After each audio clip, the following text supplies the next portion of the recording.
Dear Srimati and Sri Ramugopal SL, Vasavi Charitable Trust wishes you a very happy marriage anniversary day. Many happy returns of the day. We pray the Almighty for a lovely, healthy, prosperous, and long married life.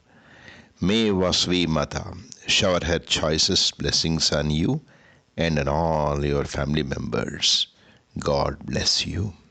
शतमानं भवति शतायुः पुरुषः शतेन्द्रिय आयुष्येवेन्द्रिये प्रतितिष्ठति